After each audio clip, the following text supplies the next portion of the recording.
I'm going to be super blunt to anybody watching right now. And Ray, if you think that I'm wrong, I trust that you will jump in. No one is coming to save anybody. And that's the hard truth. And if I look at history, and even if I listen, which I have listened to literally every word said on the subject publicly anyway, that this is just going to suck. Like, there is going to be a level of brutality that most of us have not experienced in our lives. Companies are going to go under. People are going to lose their jobs. There are going to be people that are going to struggle to find their next meal.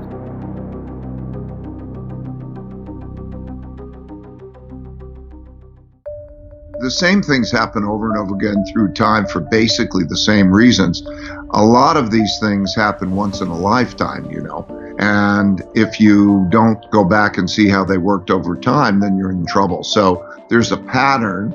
I could describe the pattern, but there's a pattern that happens over and over again, and we're in a particular spot in the pattern. And then to understand it, not just because it happened before, but to understand mechanistically how it happens, and then one has a sense of how to deal with it. Just like in 1929 to 1932, there was a debt crisis that came as a result of an excessive amount of debt in the boom years. And then when you have that in 1932, we hit zero interest rates. And when they hit zero interest rates in 32, like in 2008, central bank prints money and buys financial assets. What happens in these cycles is that normally central banks can stimulate the economy by lowering interest rates. But when you hit zero interest rates, that doesn't work. So the last time it hit zero interest rates was 1932. And what they did in 1932 was the same thing they did in 2008. And that is that the central banks prints a lot of money and buys government bonds. And so we're doing that now.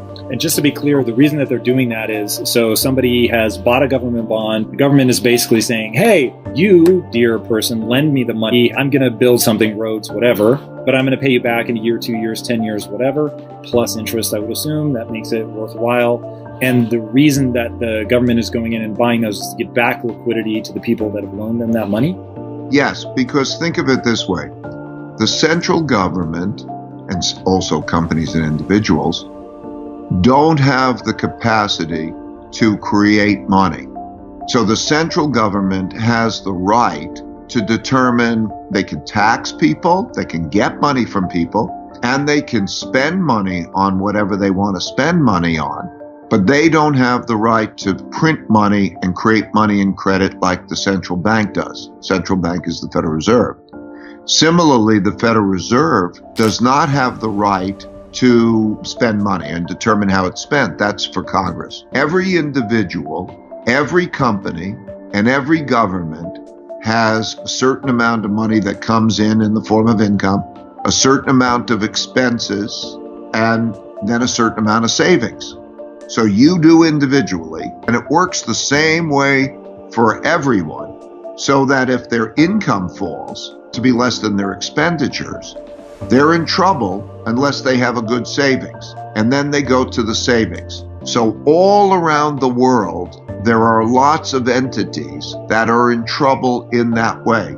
So the government, the two parts of the government, the US government, they have to give money, and so they print money. We call it print. There's not even paper much. It's digitally create money, and then that comes in the form of loans. Okay, so basically they're digitally creating money, which they're allocating to the government, and then the government is deciding how to disperse those funds? Yeah, the Federal Reserve will buy government bonds, so it's a transaction of buying it, and they will also buy private bonds. They might pick a company, many companies, and they'll say, I will buy your bonds, which is the equivalent, I will lend to you. That's happened through history. So what we're going through is the same process as happened in the 1930 to 1945 period. What can the average person take away from that? They don't have bonds. They don't think like that. They may not even understand what their 401k is, or they may not even have a 401k. So how do they navigate this? Is it just head down, do your best to weather the storm? Or is there actually something that they can learn from the historical perspective and move on now to make this easier for them? Yeah, it's the same for every individual, same for every company. If you understand this, then you understand, well, there are three things. The first is look at your income, your expenses, and your savings, and then do a stress test so that you get yourself secure. If you were to lose your income, or if the income were to fall beyond a certain level, and you play that out, maybe that means you go get unemployment insurance or whatever. How long can you live in an acceptable lifestyle? And do you have a savings that is adequate for that? Okay, so what you do is you calculate, if I lived in a simpler lifestyle and I had this amount of earnings, how many months or years could I live acceptably? What countries or what periods of time has going through this kind of crisis been managed well so that we come out the other side with as little sort of pain and suffering as possible?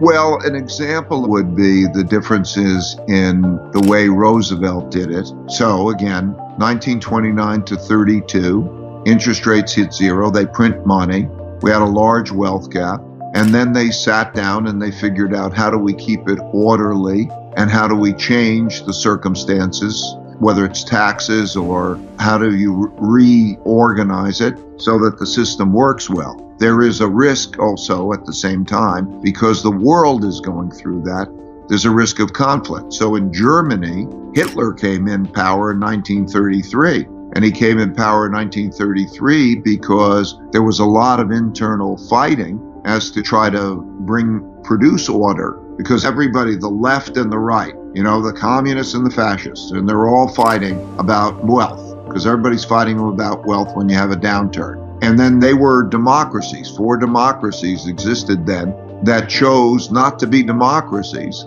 because they became so disorderly that they wanted some strong leader to take charge and run the country. And then, of course, we had a bunch of those types of leaders, and then they had a war. That's how World War II happened. So when you look at that, that's kind of the political landscape.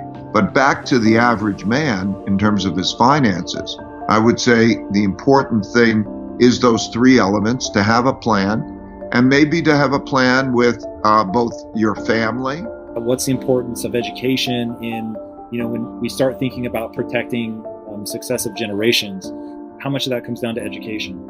Education is the most important thing. I was raised with a very modest economic background. My dad was a jazz musician. My mom was a stay-at-home mom. But I was lucky to have parents who cared for me. And I went to a public school. I got a good education.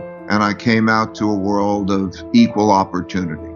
And I believe that those are fundamental necessities, that you have to know how to have an education of facts, like you have to know how to read, write, and arithmetic, but you also have to know how to behave well with others, to be a good citizen, operate in a civil way, to be able then to go into jobs. And that education can be anything that works. I think the big thing is, 3 big things on what I think work should be. Make your work and your passion the same thing, and make it economic. If it works, that you love your work, you'll probably be better at your work. So you want those things. And then there's the economics of it. So it could be anything from learning trades, whatever it may be. Education certainly does not have to be college. College is overemphasized. So as this next 3 to 5 year part of the cycle hits us, what is one thing that people can do that, from the historical perspective, will most insulate them from the probably emotional and maybe financial damage, whatever you think is more important?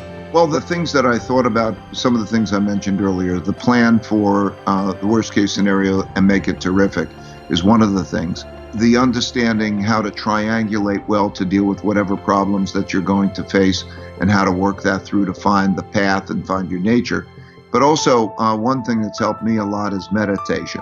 It's healthy because it reduces stress, and it also makes you smarter to make the decisions well. Because if you have the equanimity, that centeredness, that calm centeredness, and you have your plan, and you triangulate well with others, so that you can get all the best advice and don't have to approach it in your own head, you're a long way there.